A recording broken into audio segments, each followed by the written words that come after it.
Atlanta. Nota del relator hacia el testigo.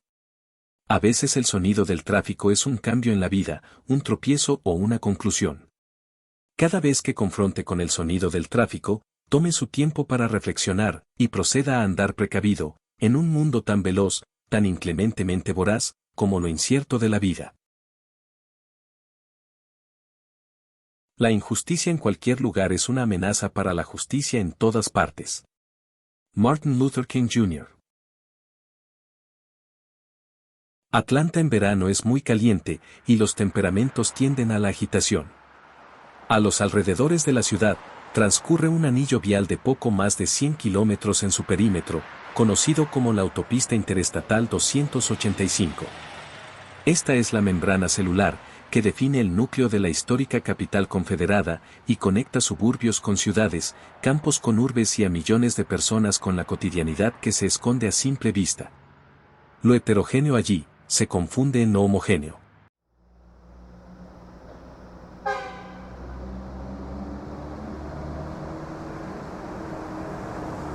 Después de haber manejado durante 11 horas, desde Miami, Florida a Atlanta, Georgia, arribé a un modesto hotel en que me habían reservado cerca de la encrucijada entre la carretera Interestatal 75 y el anillo de la Interestatal 285. Tan solo me quedaban unas millas para llegar a Marietta, donde me esperaban para trabajar el lunes. Lo había logrado. Ese día, manejé mi Toyota Corolla Sedan del 1996 por más de 600 millas y llegué al hotel, pero harto cansado. Luego de una siesta de varias horas, salí a comprar unas cervezas, pero en el supermercado se negaron a vendérmelas debido a las leyes de ley seca del estado que yo desconocía. There is no liquor on Sunday, sir, me indicó el cajero. But it's Saturday, le respondí. It is past 11:45 de la noche and we cannot sell you liquor after that time. Me respondió muy profesionalmente el muchacho. Miré mi reloj, y efectivamente, eran las 11:47 de la noche y me urgía mi dosis de alcohol para calmar mi vicio. Le pregunté a otro cajero del supermercado, que me lució hispano, por un lugar donde comprar algo de alcohol. El joven me indicó que había un lugar mexicano a un par de millas en la misma carretera. Cuando llegué al lugar, era una especie de barra club en un pequeño centro comercial. Se llamaba El Pozo y lucía un tanto escondido entre otros negocios. Un par de individuos custodiaban la entrada y me pidieron una identificación. Al principio, los noté renuentes a dejarme pasar y les conté que me moría por un trago. Me preguntaron de dónde yo era y les dije que de Miami. Me volvieron a preguntar inquiriendo mi origen étnico. Les dije entonces que yo era puertorriqueño. Si entras, no le digas a nadie que eres puertorriqueño para que te evites problemas, me dijo uno de ellos de una manera muy seria. Les puedo decir que soy cubano, le contesté tranquilamente. Está bien, pasa, me dijo y entré a la oscura barra. El antro estaba atestado de comensales que se divertían y algunos bailaban música mexicana norteña. Después de disfrutar de mi ansiado alcohol y de la charla con varios de los pintorescos clientes, partí hacia el hotel a dormir el resto de esa noche. Al levantarme en la mañana, me percaté que no tenía pasta dentífrica entre mis utensilios de viaje y decidí salir a buscar una farmacia cercana para comprarla. Era domingo y el tráfico estaba muy liviano. Sin embargo, yo no sabía a dónde dirigirme para encontrar la pasta que me hacía falta. Utilizando mis dotes de aventurero, traté de improvisar un camino por entre medio de un área industrial rodeada de almacenes y andenes para camiones de carga. Pronto la ruta se convirtió en algo muy inconveniente por la cantidad de signos de alto que me encontré consecutivamente. Buscando abreviar el trecho comencé a evadir los altos ya que era domingo y los almacenes estaban desiertos. Al cruzar varios de los altos tuve la santa suerte de cruzar un letrero de stop sin detenerme frente a una patrulla del alguacil del condado Cobb que esperaba semi-escondida entre dos edificios.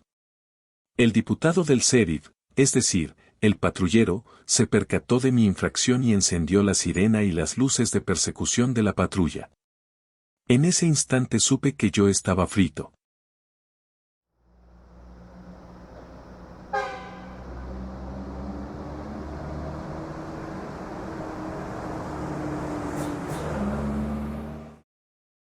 Una vez, cuando fui a Atlanta a participar en la remodelación de una fábrica de textiles, me reuní con un grupo de compañeros de la compañía que asistimos para esa misión. Todos ellos eran muy buenos trabajadores técnicos y excelentes amigos de trabajo. Yo llegué de Fort Lauderdale junto a 2 ingenieros y decidí alquilar un auto en el aeropuerto en vez de llamar a un Uber. Cuando llegamos a la planta de producción nos juntamos con Rubén de República Dominicana, Mario de México, Rafael de Honduras y un guatemalteco del cual no recuerdo su nombre. Dichos compañeros habían viajado de ciudades como Chicago, Detroit y Aguascalientes en México para la encomienda laboral que realizábamos. Todos utilizábamos el automóvil que yo había alquilado como herramienta de transporte diario entre la planta manufacturera, los lugares logísticos y los hoteles que nos hospedaban. Llegó el viernes y terminado el proyecto exitosamente, decidimos quedarnos en mi habitación del hotel disfrutando de un partido de la FIBA entre Estados Unidos y México. Durante la velada y el aburrido partido, los compañeros se bebieron incontables cervezas y yo descorché varias botellas de un Merlot peor que mediocre que había comprado en un Walmart cercano. Atlanta no es un mercado vinícola en ninguna manera. Cada uno de nosotros estaba programado para retornar a su ciudad de origen al día siguiente. Al terminar el partido, Mario me indicó que iba a llamar a un Uber para retornar a su hotel que quedaba a unas 3 millas del nuestro, es decir, a una sola salida de la autopista. A pesar de que yo estaba excedido en el límite legal de consumo de alcohol para manejar el automóvil, insistí en llevarlo y los otros compañeros se unieron a la encomienda. Total, era de noche y no teníamos que hacer otras paradas. Salimos para el hotel en que Mario se hospedaba y llegamos en unos 10 minutos. Nos despedimos del compañero y partimos de regreso. Pan comido. Ya por la autopista, Rafael, el hondureño, comenzó a quejarse de que tenía muchas ganas de mear y que no se podía contener. Le dije, no seas pendejo y te aguantas hasta el hotel. El hombre de algunos 30 años de edad, menos de 100 libras de peso y la corpulencia de un perro chihuahua, comenzó a gritar. Me meo, puta madre, me meo, por favor para que me meo aquí en el carro. Le respondí, brother, aguántate que no vamos a parar en la autopista.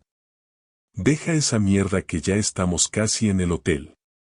Ya más desesperado, me gritó chillonamente no puedo, no llego, por favor. En la salida de la autopista, nos detuvo un semáforo en rojo mientras el compañero seguía con su desesperado reclamo. Al salir de viaducto, tomé la siguiente calle a la derecha, una salida antes de la calle del hotel, y manejé apresurosamente hasta una pequeña rotonda al final de la vía. Estaba oscuro y la calle llegaba a la parte trasera de varios restaurantes casuales de esos que abundan cerca de las salidas de las autopistas norteamericanas. El pequeño Rafael se bajó del carro disparado y sin encomendarse a nadie, de espaldas a nosotros, abrió su braga, sacó su diminuto artefacto y comenzó a mear. Por unos segundos, me sentí tan aliviado como él. La magia no duró mucho. Precisamente donde nos habíamos detenido, colindaba el estacionamiento de un restaurante Cracker Barrel, el restaurante ícono de la cocina sureña americana. Tras una hilera de arbustos, en el estacionamiento postrero del negocio estaban aparcadas 3 patrullas de carreteras del estado de Georgia, posiblemente en el lugar preferido de reunión de los patrulleros luego de comer algo o tomar café. Las patrullas aparentaban estar apagadas, pero en realidad estaban alertas y casi al unísono encendieron sus luces de patrullaje, las sirenas de alerta y las luces largas de los autos. Allí quedamos todos, frente a nuestras realidades.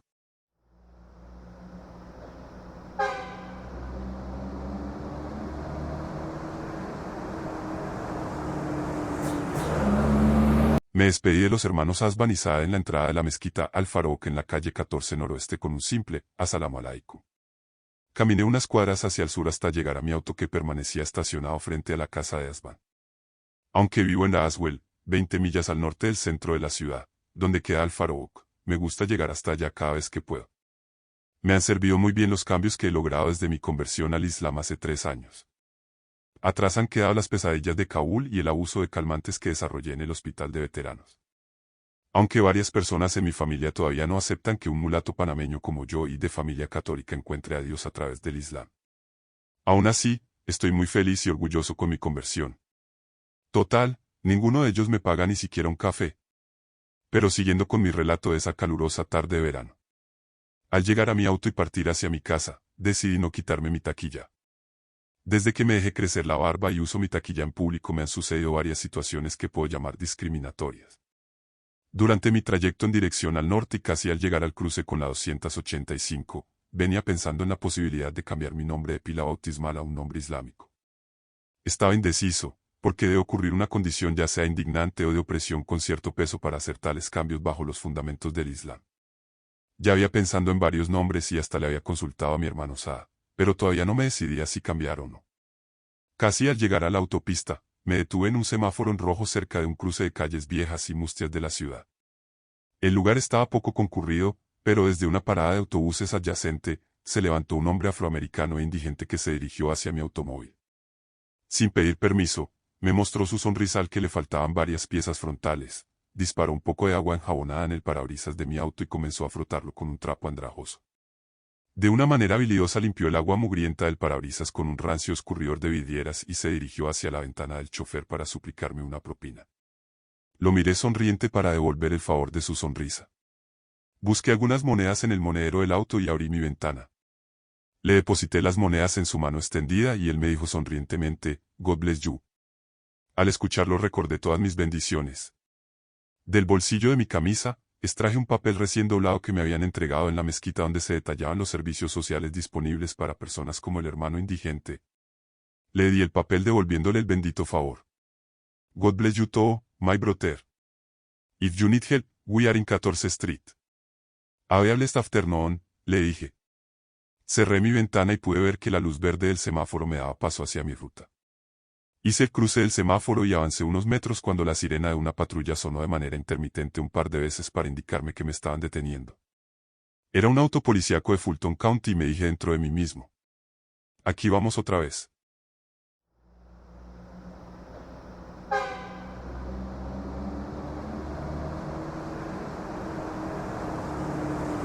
Me encanta la frase de Confucio que dice, los vicios vienen como pasajeros, nos visitan como huéspedes y se quedan como amos. Mis vicios preferidos siempre han sido los mojados, las mujeres, el alcohol y la frontera.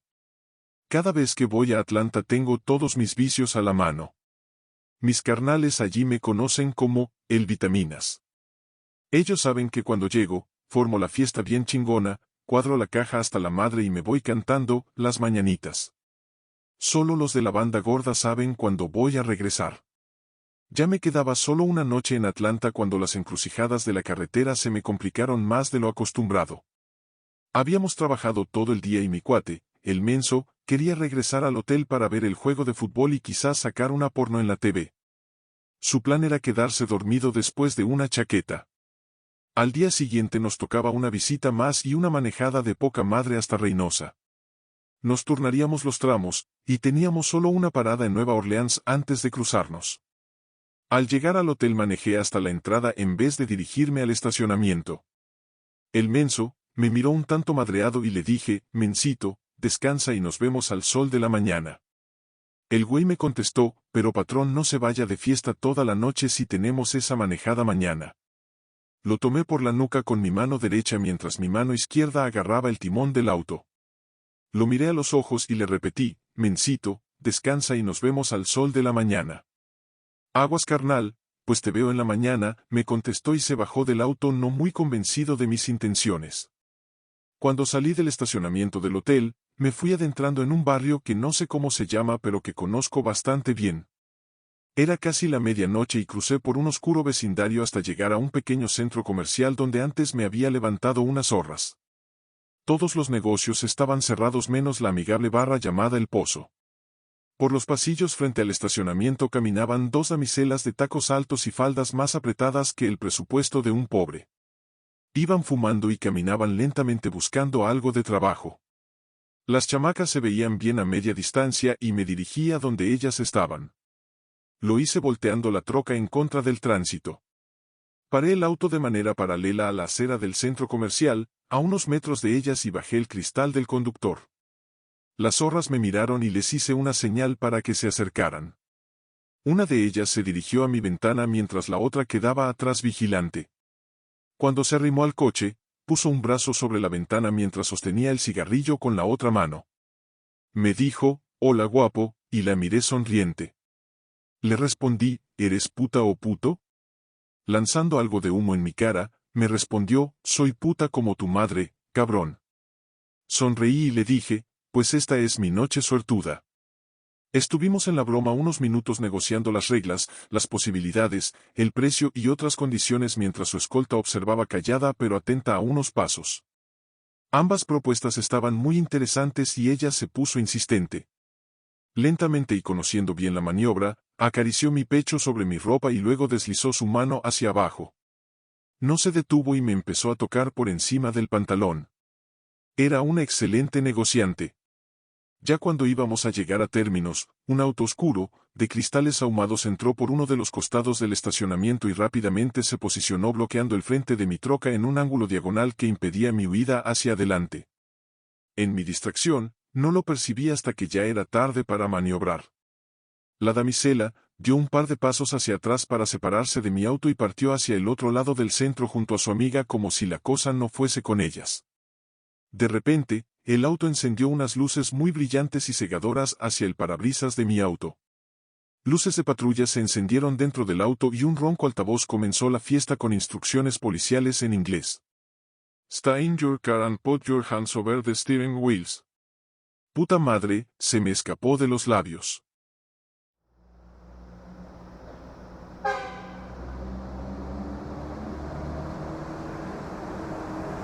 No creo en la mala suerte. No creo en el destino. Pero todo me venía saliendo mal. Perdí el trabajo que tuve por 2 años porque una clienta se quejó de cómo la traté en el taller. Solo le dije que su auto era un mal modelo y con muchos defectos. El Chevrolet Cavalier nunca debió salir de la fábrica, le dije. Esa señora nos trajo el auto 4 veces y siempre volvía con otra situación. Cuando me acusó de ser un mecánico ladrón, le dije un par de cosas que no cuadraban con las políticas de la compañía. La vieja me hizo sentir como cuando mi exesposa me acusaba en sus celos ridículos o cuando mi madre me decía que yo tenía los mismos ojos mentirosos de mi padre. Mi madre me dijo más de una vez la crueldad de que aquel que nace pobre, negro y feo tenía como destino morir pobre, negro y feo. Cuando perdí el trabajo, me frustré mucho y di vueltas por la vida. El dinero escaseaba y me dediqué al juego de póker con los socios del West End, cerca del centro de Atlanta.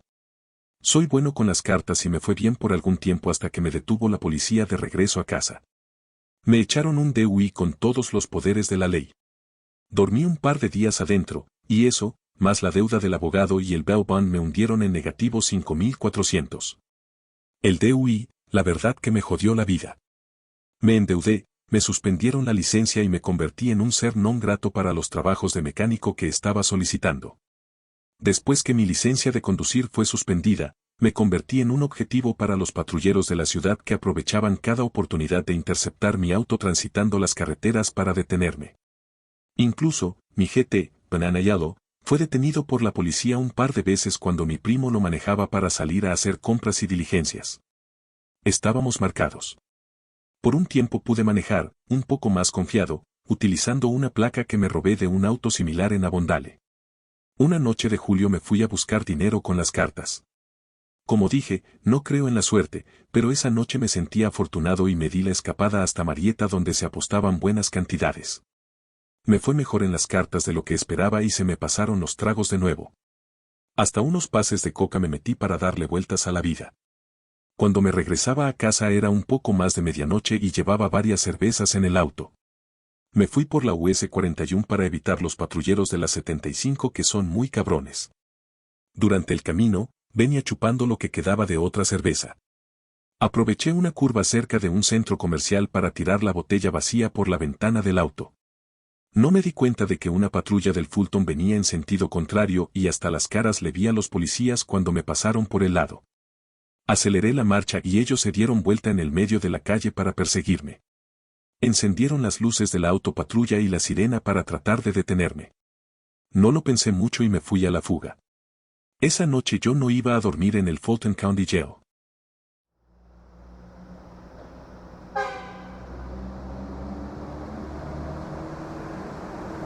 Las carreteras de Atlanta en verano son exuberantes.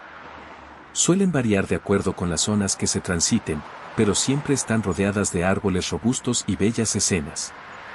Sus contornos son una galería de edificios modernos, casas opulentas, centros comerciales de todos los tipos y la modestia urbana de sus barrios minoritarios. La vida transcurre en sus veredas a X millas por hora, entre la ley y la fortuna e inmersa en la vorágine del día a día, del minuto al minuto. Atlanta es otro de los hormigueros humanos donde todo puede suceder, aunque casi nadie se percate. A veces en oculto silencio, a veces en plena oscuridad y a veces en inverosímiles experiencias humanas que transcurren en sus calles. La historia es simplemente un entretejido de existencias.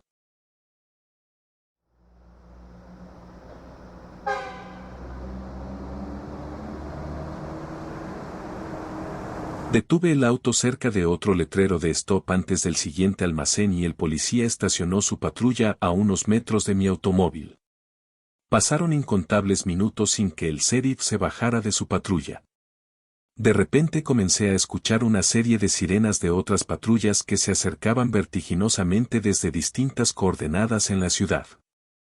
Poco a poco comencé a contar las patrullas que acorralaban mi automóvil evitando cualquier intento de fuga. Todavía ninguno de los patrulleros se había bajado de sus automóviles y yo temblaba como tiembla las cigarras al agitar sus alas en verano. Recordé mantener mis manos en el volante en todo momento y le rogué a Dios. Cuando ya habían llegado 4 o 5 patrullas adicionales, el policía que me había detenido decidió bajarse del automóvil. Sé que era un hombre afroamericano porque le vi el color de sus brazos a través de mi espejo retrovisor. Nunca llegué a ver su cara y mucho menos su número de placa. Eso era intimidante. Se acercó a mi automóvil y se colocó estratégicamente en una posición que yo solo veía su cinturón, su revólver y el movimiento de sus manos. Primero pidió mi licencia y la registración como parte del protocolo. Luego me inquirió la razón de por qué yo andaba manejando por aquellos almacenes a esas horas de la mañana. Le expliqué que yo venía de negocios y andaba buscando una farmacia para comprar pasta dentífrica. Al investigar mi licencia, comenzó a hablar a través de su radio con el personal en las patrullas que me rodeaban e intercambió mis datos con los otros oficiales. Me preguntó que de dónde yo era y le respondí que yo venía de Miami, Florida. Él me contestó de una manera un tanto autoritaria, "I'm not asking you about where you came from. My question is, from where you are, sir." Al entender su morbosa curiosidad, le informé de que soy puertorriqueño y esperé por lo incierto por su respuesta. Lo pensó algunos segundos y luego notificó mi contestación a los otros patrulleros que esperaban por esa información sentados en sus amenazantes patrullas. Luego, el oficial se dirigió hacia su patrulla y terminó con los rigores de la infracción. Poco después de que clarificaron mi origen, se fueron retirando los demás patrulleros dejando solo a un refuerzo para vigilar el remanente de la operación. El policía regresó hasta mi auto y se colocó en la misma estratégica posición en la cual yo no podía observar su cara. Procedió a devolverme los documentos y me regaló una multa por $255 restándole 2 puntos a mi licencia de conducir. Con manos temblorosas, tomé mi licencia y le pregunté si podía partir. Él conversó mediante el radio policial por algunos instantes con los otros compañeros que dictaminaban mi sentencia. Aparentemente, cruzarse irresponsablemente un alto y ser puertorriqueño no era suficiente causa para escalar la situación. Regresando a su estratégica posición me dijo "You can leave now." "Thank you, officer", le contesté aliviado. Traté una vez más de ver su cara, pero fue inútil. Los 2 últimos patrulleros se marcharon de la escena y yo procedí con mi camino.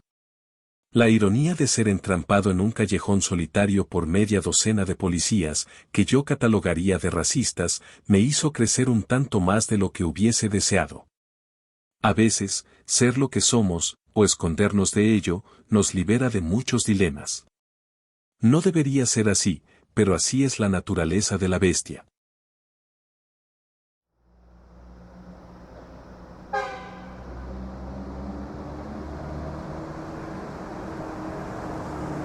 De la patrulla más cercana a Rafael, se bajó una imponente mujer, corpulenta y de mayor estatura que un futbolista americano. Se dirigió precipitosamente al hondureño mientras éste trataba de esconder el cuerpo del delito en el interior de su pantalón. Desde otra de las patrullas, se bajó un oficial de edad mediana y se dirigió hacia la puerta de mi automóvil. Con gestos policíacos me indicó que abriera el vidrio y me requirió mis documentos y los del auto. Un tercer policía se bajó de la otra patrulla y nos vigilaba estratégicamente desde un costado de su auto mientras se comunicaba por radio informando el incidente. Sabiendo que yo estaba manejando bajo la influencia masiva de alcohol, driving under the influence o DUI como se le llama al delito, me encomendé a un poder mayor. Temblorosamente, le entregué los documentos al policía que se aproximó tan cercano a la ventana del auto y a mi cara temblorosa que pudo fácilmente olfatear el merlot barato que permeaba por mi aliento. Cuando el patrullero comenzó a inspeccionar mis credenciales, apreté el timón del auto, miré hacia donde era registrado Rafael por la enorme patrullera y me encomendé al supremo juez. Le dije mentalmente y sin mucha ceremonia: Padre amado, en tus manos quedo y que se haga lo que tú determines. Todo apuntaba a mi arresto, a una visita imprevista a la cárcel de un lugar inhóspito, a perder mi trabajo y serias consecuencias legales, financieras y familiares. Sin embargo, al dejar todo en las manos de Dios, literalmente, disipé el reflejo de mi miedo y atendí el difícil asunto con una tranquilidad pasmosa. El patrullero que me interrogó, un gringo robusto, de algunos 50 veranos de edad y con una cara de pocos amigos, ya sabía que yo iba directo, esa noche, al depósito de los indeseables. Dado mi precaria situación y a las fuerzas inesperadas que Dios me confió, fingí ser un americano sureño. Mi estampa de descendiente irlandés fue cómplice en la jugada. Mi perenne gorra de camuflaje, mi barba desalineada y mi cabello emblanquecido cooperaron con la charada. Tratando de imitar un acento sureño y ocultar mis limitaciones lingüísticas boricuas, le pedí disculpas al oficial, y le dije que yo era un supervisor del hombre que se orinaba de emergencias en ese callejón. Cuando comencé a dar detalles de mi hotel y de la empresa en cual trabajábamos, él me interrumpió y dijo en forma directa y mirándome a la cara: ¿Did you drink any alcohol tonight, sir? Ya con mis opciones histriónicas agotadas, opté de nuevo por encomendarme a Dios y le dije seriamente al policía: Yes, officer. El patrullero respiró muy profundamente para contener su enojo y me ripostó la pregunta de rigor. How many, sir? Por algunos microsegundos, computé una movida, aunque absurda, mi única opción viable. Le dije al policía: parte de la verdad. I took 4 drinks, with my guys at dinner after a hard-working day. Así trataba de implicar que yo era el capataz blanco anglosajón de aquellos empleados latinos que me servían y no le confesaba que me había tomado, en las últimas 2 horas, casi 4 botellas de vino tinto. El policía me miró a la cara con unas ganas perras de sacarme del automóvil y proceder con mi merecido DUI, pero fue oportunamente interrumpido por la mujer policía que terminaba de registrar al hondureño Meón. Posiblemente, conmovida por la menudencia del hondureño, Rafael fue autorizado a regresar al auto por la patrullera. Ella lucía como la autoridad a cargo. La mujer le indicó al policía, que permanecía a medio metro de la puerta de mi automóvil rentado: "They can leave". El veterano patrullero me volvió a mirar a la cara y a regañadientes, me dijo sílaba por sílaba: "You can leave, sir". Ya Rafael se había montado al auto y tuve que corroborar su directiva sílaba por sílaba. "We can leave, officer".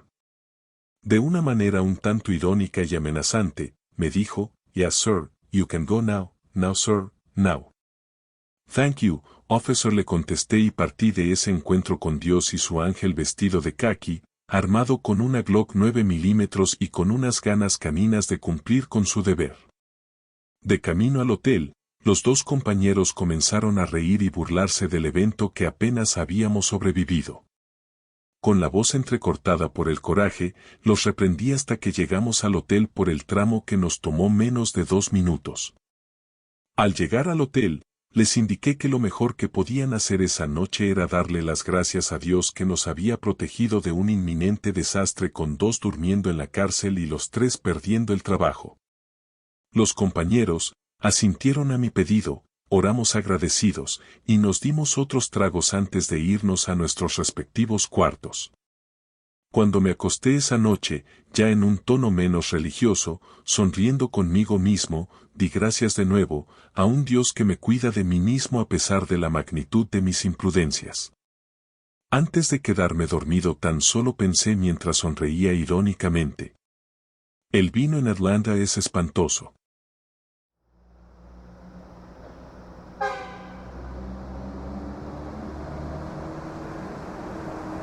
Al cruzar la luz, detuve mi auto y pude observar por el espejo retrovisor, cuando el policía se estacionó detrás de mí y se bajó de la patrulla. A los pocos segundos comenzó el acoso con: "Do you know that toy sponsor of panhandling is illegal in the city? We are trying to evict all those urban campers from this neighborhood, and you are not cooperating." Sin pensarlo mucho le contesté: "Don't tell me that he was some coins to a brother in distress, that, by the way, performed a service to me." Ya en un tono no muy profesional me ripostó: "Don't be smart sir. I will extend to you a citation because your violation of the city code." Al notar que el policía estaba muy a la ofensiva y que el incidente me pudiese costar una buena multa, traté de bajarle el nivel de hostilidad al asunto. Desde mi posición en el auto, miré su uniforme y noté que tenía un pequeño rectángulo dorado prendido sobre el bolsillo derecho de su camisa con su apellido, Mejías. Su aspecto me lució hispano y su robusto bigote lo delataban de descendencia quizás mexicana. Tratando de ser empático o tratando de ganar su afiliación étnica, le dije: "Oficial Mejías, disculpe. Yo no sabía de esa ordenanza de la ciudad. Yo vivo en Dazwell y transito regularmente por aquí." El policía me interrumpió con su sentencia implícita: "I don't speak Spanish, sir." Sacó su libreta de multas de tráfico y comenzó mi receta. Me requirió mi licencia y la registración del auto. Mientras apuntaba mis datos en la multa, repitió mi nombre en voz alta con un acento inconvincente: "Cándido Paz." Por unos segundos, distraído por la información que apuntaba, me preguntó con una curiosidad algo irónica: "Mr. Paz, you are an Hispanic person, but the vampire sticker that is so in the back of your auto is in Arabic. How come? Are you from North Africa?" Ya me di cuenta de por dónde la curiosidad del hombre venía. Le serví lo suficiente para saciar la sed de lo que andaba buscando. "I live in Roswell. I came to Georgia from Panama with my family when I was a teen. I am graduated from UG. Served 10 years. I am a retired Marine with 4 tours in Afghanistan. After several pitfalls in my personal life, I became a devout Muslim. I am assisting regularly to a great mosque in downtown. The vampire sticker in the back of my car, that you referred it say one of the most relevant verses of the Quran. Be good. Verily, allá lo esto se juare good. That is my creed, officer." El policía se me quedó mirando como si yo hubiera hablado en chino mandarín o en sánscrito. Luego continuó llenando el boleto de mi infracción. Cuando ya casi tenía culminado su triplicado oficial, me hizo una última pregunta, muy impropia, por cierto. "Why a veteran from the Afghan war became a Muslim?" "It was my call." Le contesté sin mayores explicaciones. El policía terminó con la redacción del boleto, me facilitó su bolígrafo y me lo dio a firmar sin soltar la libreta de sus manos. Luego retiró la libreta de mi alcance, tomó su bolígrafo, arrancó una copia de lo que yo había firmado y me la entregó. Me dijo: "Have a nice day." A lo que le respondí: "You too, officer." El uniformado se fue hacia su patrulla, se montó en ella y procedió a irse mientras yo trataba de leer el boleto. Al llegar a la cifra, exploté: Fuck, 450.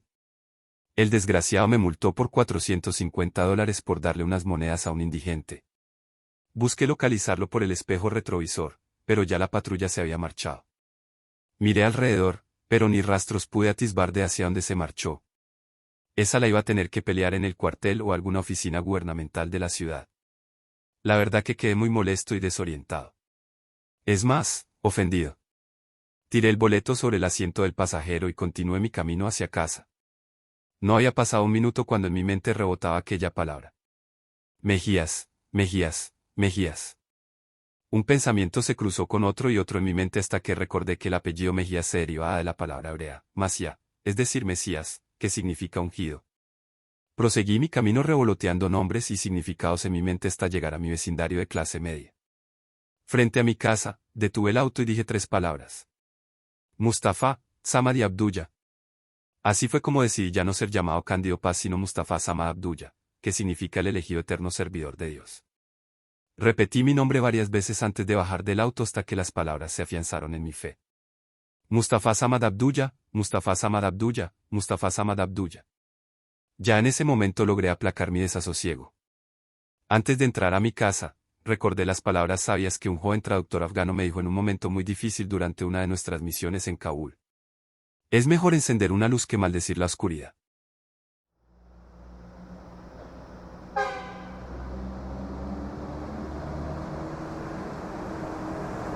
Me sentí como mula atrapada en el lodo de un río. Aquí se chingaron a el vitaminas, me corrió en adrenalina por la mente. Pero rápido, retomé la movida. Tomé mi SIW de su escondite en la puerta de la troca y la moví rápidamente hasta hacerla accesible sobre la consola de cambios del coche, donde mi mano derecha la utiliza en momentos como este. La arropé con una pequeña toalla que siempre llevo dentro del auto. Si se pone charro, me chingo al cabrón, pensé sin dudarlo un segundo. El burro andaba patrullando solo. Pero me salió demasiado listo el granuja. Sus luces largas me cegaron de tal manera que no lo podía posicionar para echarle un par de tiros. Por el autoparlante de la patrulla me jodió con más mierda. Turn off your vehicle, throw the car keystroke the window on the floor outside the car and put both hands over the steering wheel. Do not make any sudden move. Cuando el perro vio que yo no cumplía con sus directrices, fue más energético. I am going to repeat my instructions for the last time. Keys on the outside your car, hands on the wheel and do not move. En un segundo, validé mis opciones. Miré por el retrovisor y no tenía una forma clara de maniobrar y tratar de huir. Sus resplandecientes luces no me permitían disparar desde mi posición. Pues ven y nos batimos cabrón, fue lo que pensé. Apagué la troca, tiré las llaves afuera y puse las manos en el timón como el güey me pidió. Me lo echo cuando se arrime a pedirme la licencia o cuando me ordene bajar de la troca, fue lo que pensé. Con la ceguera de las luces no me di cuenta cuando el animal se bajó de su jaula. Rápido cruzó por al frente entre los autos y noté que venía con su 9mm en mano y apuntándome a la cabeza. El poli estaba grande y fornido como un toro. Yo estaba listo para jugar esa carta, pero el mamón llegó tan rápido a mi puerta de la troca que la abrió antes de que yo empuñara la SIW. Mientras metía su enorme mano en la cabina y me agarraba por la camisa para arrojarme fuera de la troca, traté de aferrarme a mi hierro con la mano derecha para soplarle su dosis de plomo. En la jugada y por accidente de la vida, empujé mi herramienta, con todo y toalla, arrojándola al espacio entre la consola de la troca y el asiento del pasajero. Los planes cambiaron apresuradamente. Con la habilidad de un judoka doblando la ropa sucia, el cabrón me tiró de pecho al suelo tan brutalmente que me sacó todo el aire de los pulmones. Presionando su jodida rodilla sobre mi espalda, me torció los brazos logrando esposarme en menos de lo que se dice. Me jodí. Sin pedirme permiso ni encomendarse a la virgencita me registró los bolsillos, tiró mi billetera a un lado y me toqueteó todo el cuerpo buscando si yo cargaba un arma. Por su destreza en el asunto, rápido me enteré de que no era burro sino caballo. Con la misma fuerza bruta que me tiró al suelo, me puso de pie en un solo movimiento y me recostó a la troca. El animal terminó de registrarme y me volteó para mirarme a la cara apuntándome con una pequeña linterna de alta potencia. Pude ver que ya había enfundado su hierro, pero la jodida luz me hacía difícil ver su cara. Miré a mi derecha y las putas se habían ido. A mi izquierda, los muchachos de El Pozo se culearon adentro de la barra, cerraron la puerta y hasta apagaron el letrero de Open. El fornido hijo de puta me dijo en un tono estricto. Don't move, sir, I will be checking something from outside your auto. Retirando la luz de su linterna de mi cara, se asomó a la troca alumbrando en cada esquina de la cabina, pero no detectó mi hierro que se había metido en un escondite inesperado. Tiró un atisbo en el asiento posterior también y asumió que estaba limpio de sospechas. Luego caminó hasta la parte trasera de la troca, miró la placa y regresó a sus asuntos conmigo. Apagando la linterna, recogió mi billetera del suelo y comenzó a inspeccionarla. Luego de saciar su curiosidad primaria, mirándome fijamente a los ojos me preguntó.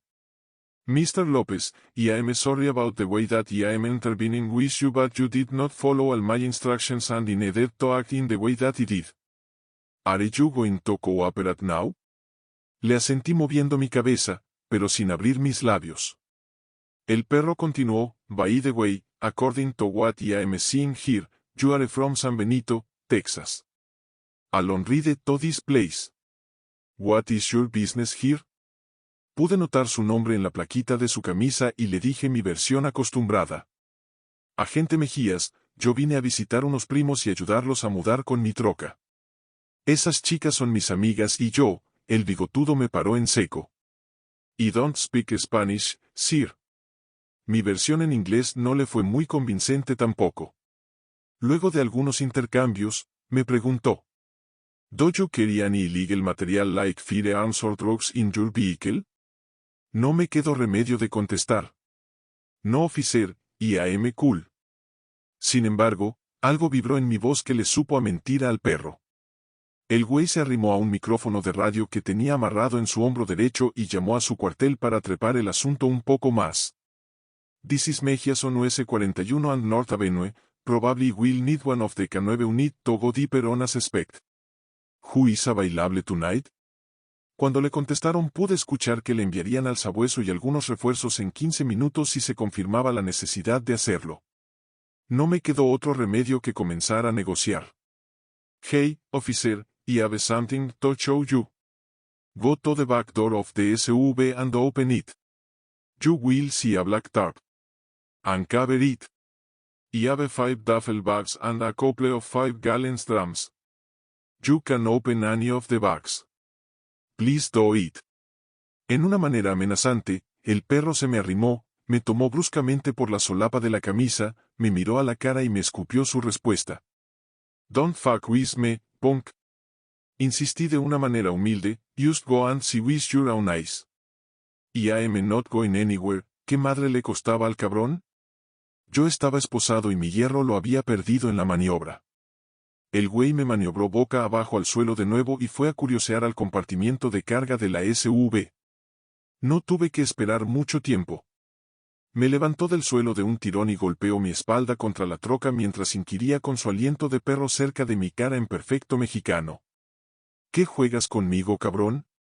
Sonreí de la sorpresa y le contesté jodiendo, You don't speak Spanish, Gebón? Pero ahora sí que vamos a hablar clarito, ¿te parece? Ni siquiera lo vi venir.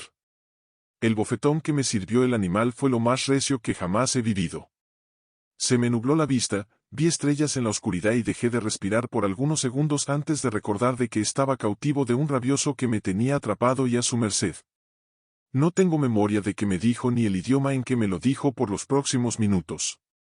Ni siquiera mis piernas respondían para mantenerme de pie, pero el oficial de la ley me sostenía por el cuello para que yo no me desplomara en el suelo. Mis opciones eran cada vez menos. Cuando me comenzó a regresar la sangre al cerebro, lo vi frente a mí, agarrando mi camisa, tratando de intimidarme con su uniforme de perro y su musculatura de animal, pero no lo dejé. Oye güey, cada fardo allá atrás son lo que cuesta una bonita casa en Atlanta. Échate 1 o 2 y nunca más nos vemos. No toques los otros porque ni tú ni yo salimos vivos de esta jugada. Los 2 barriles anaranjados ni siquiera existen. ¿Qué hay en ellos?, me preguntó sin disimulo. Fentanil chino en pastillas. Burritos yo les llamo. Le contesté la verdad porque ya no me quedaba remedio. Sabes, hoy es tu día de suerte. Si te echas tu premio con uno de esos fardos y me desamarras, nunca nos volvemos a ver. Te juro que no vuelvo a Atlanta en mi vida. El perro permanecía callado mientras me miraba con ganas de servirme otro tequilazo. Por la radio que llevaba amarrada en su hombro, le anunciaron que el K9 estaba disponible y le pidieron que confirmara si todavía lo necesitaba. Stand by please, le contestó. Lo estaba pensando. Eso me llenó de esperanzas. En mi villa, allá en Palo Blanco, Reynosa, decimos. Hasta el presidente está a la venta. Lo importante es saber el precio.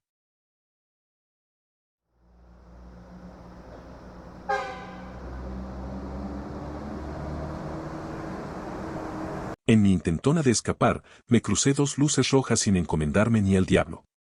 Apenas esquivé un par de autos en una de las intersecciones cuando miré por los espejos y ya eran 3 patrullas las que me perseguían. Ilusamente, pensé que podía escapar. Soy muy buen conductor y ya me le había escapado a otros patrulleros en San Pedro de Macorís. Y eso que allá lo hice en moto. Mi cómplice ahora era el GT. Pero los guardias de Atlanta son muy intensos. Además, ser negro en esta ciudad tiene su precio. Mi plan era imperfecto y mis opciones se morían muy rápido. Pensé. Esto me va a costar una temporada larga en la estatal. Pero ya era tarde para pensar en el futuro. Tenía que salir del lío allí. Si me escapaba me iba para New York a casa de mis primos y que se joda Atlanta. Allá en Washington Heights me iría a jugar pelota con el tigueraje y bailar ripiao con las culonas. A beber romo y a hacernos los locos. Solo tenía que escaparme en el monte. No sería la primera vez. Muy cerca me seguían los guardias empeñados en joderme. Le metí un derechazo desesperado y me introduje por un estacionamiento de varios negocios de poca monta que abundan en la US 41. Apagué las luces del Mustang GT y lo clavé como a 60 mph en una arboleda que me permitió una entrada forzada por algunos 20 metros. El carro murió de repente en colisión directa con un obstáculo, quizás un árbol. No tuve tiempo ni de mirar. Cuando me tiré del carro y comencé a correr para adentrarme en el monte, ya los perros se habían metido siguiendo el camino que yo había talado entre los arbustos.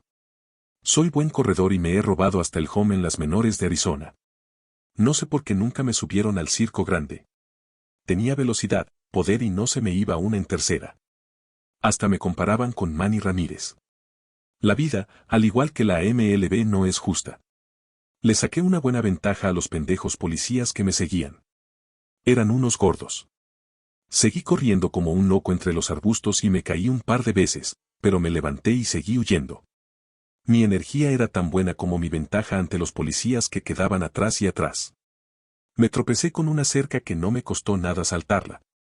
Seguí mi huida, ya más confiado de que me escaparía cuando en la oscuridad me introduje en una carretera que cruzaba el monte.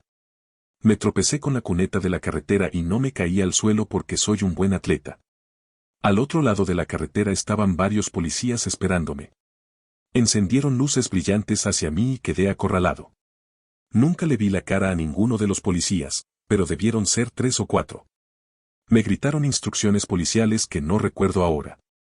La cegadora luz no me permitió ver si yo estaba en un vecindario o en algún solar suburbano de los que abundan en Atlanta. Me agarraron entre segunda y tercera para sacarme de out. Sin saber por qué, por mi mente comenzaron a desfilar muchos de los recuerdos de mi vida. Fui niño de nuevo con los pies sucios en el batey, recordé los cantos de nana de mi abuela en la mecedora de ratán, volvió el olor del trapiche entremezclado con el salitre de la playa, sentí mi primer beso con mi primita, volví a la escuela rural que odiaba, corrí por el parque de pelota que amaba, me chiché las jevas que nunca me faltaron, vestí el uniforme con el número 3 que me asignaron cuando firmé con la Sorda y los Dodgers, vi la sonrisa de mi madre cuando le pude comprar su lavadora. Y vi el rostro de mi padre que nunca conocí. No recuerdo si yo tenía mis manos elevadas como acto de rendición o estaba a punto de correr para tratar de escapar. Ya eso no importa. Uno de los policías que me acorralaba, no sé cuál, dio un paso adelante y dijo: "This nigger is mine". Sonaron 3 disparos y 2 me rompieron el pecho. Caí al suelo o cayó al suelo mi cuerpo. Pronto me vi flotar observando cómo los policías registraban mi mortal cuerpo tirado en la orilla de aquella anónima carretera de Atlanta. Crucé el umbral de luz y me recibió mi bella abuela que murmuraba las nanas que siempre me cantaba. La abracé y ella me besó en la frente. No es justo, le dije. En la voz más maternal que he escuchado en la eternidad, me sirvió la enseñanza por la cual vale tantas penas vivir. Me miró a los ojos, sonrió hermosamente y sin mover sus labios me dijo en su eterna voz: "Hijo mío, deja eso allá. Bienvenido seas a tu hogar".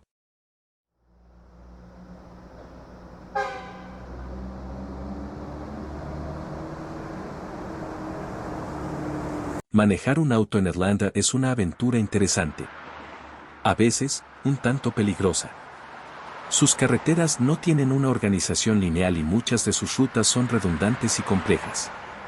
Esto sin mencionar las fuerzas policíacas que las vigilan y que en ocasiones abusan de su poder. La policía en esa ciudad no es muy distinta a las fuerzas uniformadas en casi cualquier lugar en Estados Unidos. Son ángeles napoleónicos. Pero es importante saber que Atlanta y su población, en su aventura confederada, fue arrasada en 1864 por las fuerzas comandadas por el general Sherman del Ejército de los Estados Unidos como estrategia de venganza. La misma estrategia aplicada a Guernica por los fascistas, a Dresden por los aliados y a Hanoi por los asesinos de turno. Quizás por eso, en Atlanta, hermosa ciudad, quedan trazos de esa cicatriz que llamamos racismo o represión étnica, que en realidad es un reflejo de quienes somos como sociedad, como humanidad. Pero es tiempo de andar lo que queda por delante. Martin Luther King dijo: un derecho retrasado es un derecho negado. Y yo digo: no temo al camino, no temo a sus vigilantes, no temo ni siquiera a mi propia incapacidad humana, porque de la mano de Dios ando a donde quiera que tengamos que llegar.